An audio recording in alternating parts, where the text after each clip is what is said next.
কাতলা মাছের মাথা দিয়ে পুঁই শাক রান্না হয়ে গেছে।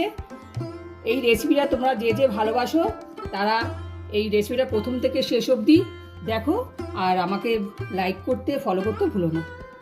মা খিদে পেয়ে গেছে, কি বানিয়েছো দুপুরবেলা? আজকে বানাচ্ছি তোর প্রিয় কাতলা মাছের মাথা দিয়ে পুঁই শাক। বাবা, তো খিদে তো বেড়ে গেল।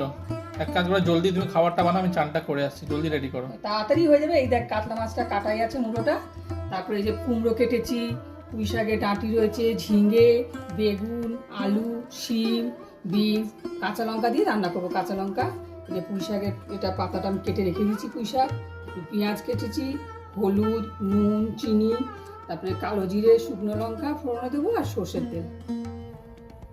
চলো বন্ধুরা, আমি ঝটপট করে রান্নাটা করে নিই। আজকে আমার ছেলে খুব খিদে পেয়ে গেছে। গ্যাসটা ধরিয়ে নিই। এই কড়াইয়ে আমি তেলটা দিয়ে নিলাম। তেল যতক্ষণ গরম হচ্ছে আমি চটপট মাথাটার মধ্যে নুন আর হলুদ মাখিয়ে নিই।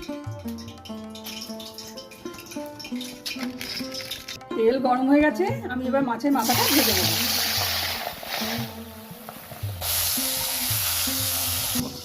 যতক্ষণ মাছের মাথাটা ভাজা হচ্ছে আমি ততক্ষণ সবজিগুলোর মধ্যে নুন হলুদ মাখিয়ে নেব।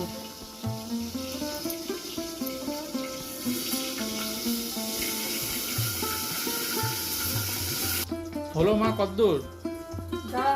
মাছটা দেখি ভাজা হয়ে গেল নাকি। হ্যাঁ, এই দেখ ভাজা হয়ে গেছে, তুলে নিই। ও বাবা, সবে মাছ হলো, আর কতক্ষণ লাগবে? আর তোর যদি খুব খিদে পেয়ে থাকে, আমি দেখ ফ্রুট কেক বানিয়েছি, টেবিলে আছে, খা ততক্ষণে, রান্নাটা আমার ঝট করে হয়ে যাবে। এগুলো আমি আস্তে আস্তে এগুলো সব আনাজগুলো ভেজে নিই। ঠিক আছে, তাহলে আমি ফ্রুট কেকটা খাই, তুমি ততক্ষণ বানাও। আমি এই যে আলুটা ছেড়ে দিচ্ছি, আলুটা ভাজা ভাজা হোক, তাড়াতাড়ি হয়ে যাবে। সব ভাজা হয়ে গেলে রান্না করতে বেশিক্ষণ টাইম লাগে না। তাহলে আমি সব সবজিগুলো এবার ভেজে নিই। সবজিগুলো ভাজা ভাজা হয়ে এসছে, আর একটু হলেই হয়ে যাবে। সবজিগুলো সব আমার ভাজা হয়ে গেছে, এবার আমি সব তুলে নিচ্ছি।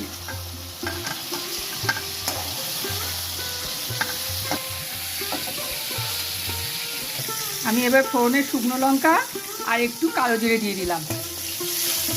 এরপর আমি পেঁয়াজটা দিয়ে দেব।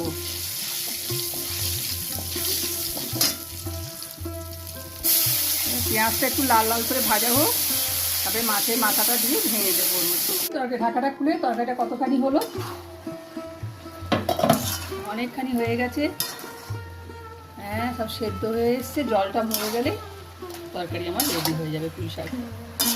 আমার তরকারি প্রায় হয়েই গেছে।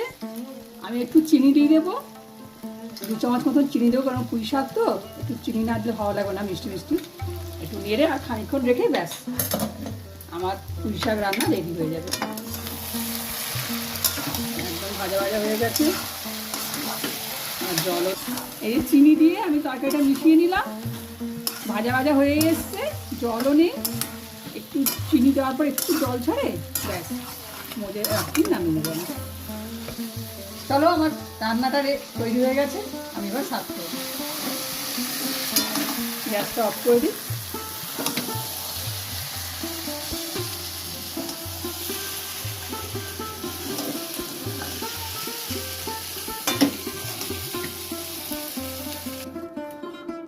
আমার পুঁই শাকের তরকারি মাছের মাথা দিয়ে তৈরি হয়ে গেছে, আমি সার্ভ করে ফেলেছি।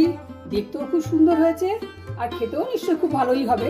তোমরা আমার এই রেসিপিটা যেভাবে আমি বানালাম, তোমরাও একদিন বাড়িতে বানিয়ে খেয়েও দেবে, খুবই ভালো লাগবে। তা তোমাদের কার কার কেমন লাগছে আমাকে একবার জানিও। আর আজকে এইখানেই শেষ, আসবো আবার অন্য একটা ভিডিও।